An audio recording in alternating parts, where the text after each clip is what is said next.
Hi అండి, అందరికీ నమస్కారం. వివాహం అనుకున్నప్పటి నుంచి ఏవో ఒక అవాంతరాలు ఎదురవుతున్నాయా? ప్రేమ వివాహానికి అడ్డంకులు వస్తున్నాయా? అయితే ఈ శ్రావణ మాసంలో ఈ పరిహారాలు పాటించి శ్రావణ మాసం శివపార్వతుల పూజ పవిత్రమైన శ్రావణ మాసంలో శివుడిని భక్తి శ్రద్ధలతో పూజించాలి. పాలు, నీరు, పువ్వులు, గంగాజలం వంటివి సమర్పిస్తూ అభిషేకాలు నిర్వహిస్తారు. పెళ్లి కాని స్త్రీలు ఆదర్శవంతమైన భాగస్వామిని రావాలని కోరుకుంటూ శివుని ఆశీర్వాదాల కోసం పూజలు చేస్తారు. శ్రావణ మాసంలోనే పార్వతీదేవి శివుడిని భర్తగా పొందేందుకు కఠోర తపస్సు చేసిందని, అందుకే ఈ మాసం శివుడికి ఎంతో ప్రీతికరమైనదని స్వయంగా పరమేశ్వరుడే చెప్పినట్లు పురాణాలు పేర్కొంటున్నాయి. అందుకే పెళ్లి కాని కన్యలు ఈ మాసంలో ఉపవాసం ఉండి పూజలు చేయటం వల్ల నచ్చిన వరుడితో వివాహం నిశ్చయం అవుతుందని పెద్దలు చెబుతూ ఉన్నారు.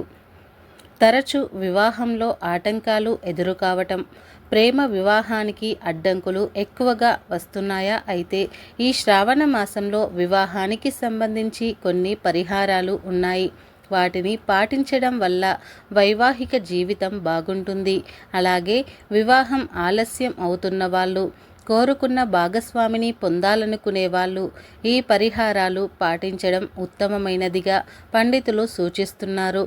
వివాహంలో ఆటంకాలు తొలగించేందుకు వివాహం అనుకున్న ప్రతిసారి ఏదో ఒక అడ్డంకి ఏర్పడి ఆలస్యం అవుతున్నట్లయితే ఈ పరిహారం పాటించడం మంచిది.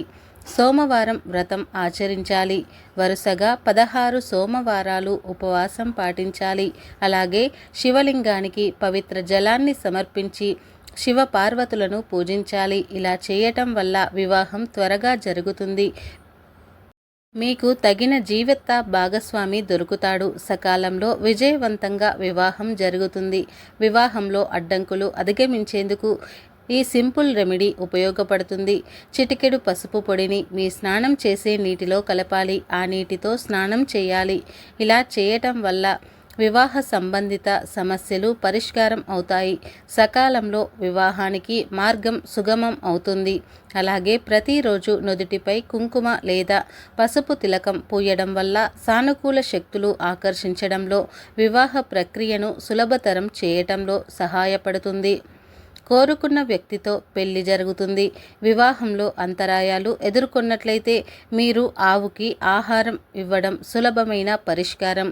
గోమాతకు క్రమం తప్పకుండా ఆకుపచ్చని కూరగాయలు, ఆకుకూరలు అందించడం వల్ల అడ్డంకులు తగ్గుతాయి. సకాలంలో వివాహం జరుగుతుంది. ఆవు పట్ల మీరు చూపించే దయ, కరుణ సానుకూల శక్తిని తీసుకువస్తుంది. వివాహ సంబంధిత సమస్యలను పరిష్కరిస్తుంది. అలాగే గౌరీదేవిని పూజించాలి. గౌరీ శంకర మంత్రాన్ని జపించడం వల్ల అమ్మవారి అనుగ్రహం లభిస్తుంది. కోరుకున్న భాగస్వామితో వివాహం జరుగుతుంది. అలాగే జాతకంలో మంగళ దోషం ఉన్నవారికి ఈ మంత్రం చాలా గొప్పగా పనిచేస్తుంది. గౌరీ శంకర మంత్రాన్ని క్రమం తప్పకుండా జపించడం వల్ల సరైన సమయానికి వివాహం అవుతుంది. ఆదర్శవంతమైన జీవిత భాగస్వామి లభిస్తారు.